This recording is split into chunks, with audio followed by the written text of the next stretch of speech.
কতটা নিজের স্বাধীনতা পছন্দ করে, হোক সেটা দেশের স্বাধীনতা।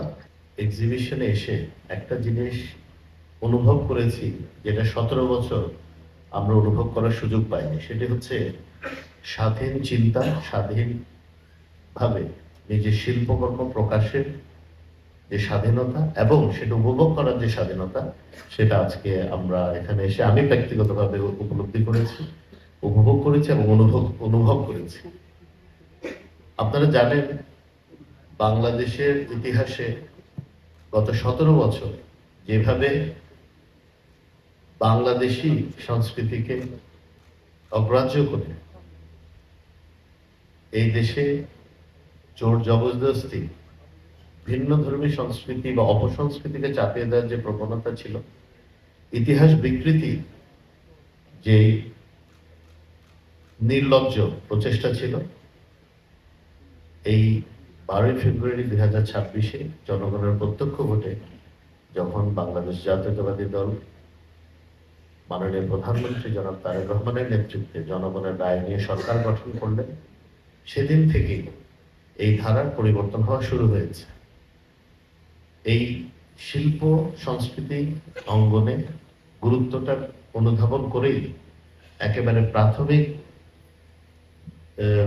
মানে বিদ্যালয় থেকেই, প্রাইমারি স্কুল লেভেল থেকেই ক্রীড়ার পাশাপাশি এই শিল্পকর্মকেও বাধ্যতামূলক সাবজেক্ট হিসেবে মাননীয় প্রধানমন্ত্রী ইনক্লুড করেছেন। কেন?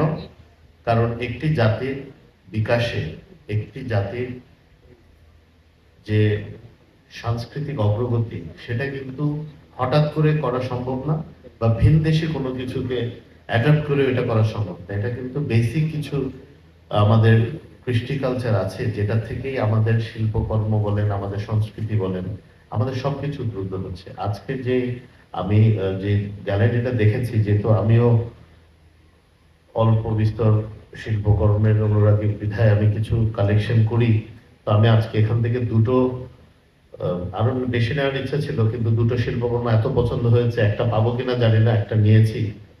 এবং এখানের মধ্যে আমার সাথে সরাসরি আমার সাথে রাজপথে আমার এলাকার দুজন শহীদের আমি শিল্পকর্ম পেয়েছি, যার একটি আমি নিয়েছি, আরেকটি আমাদের মহান স্বাধীনতার ঘোষক শহীদ রাষ্ট্রপতি জিয়া রহমানের স্বাধীনতার ঘোষণা একটি আমি চিত্রকর্ম দেখেছি। যদি এটা কোনোভাবে সম্ভব হয় সেটা আমি নিতে চাই।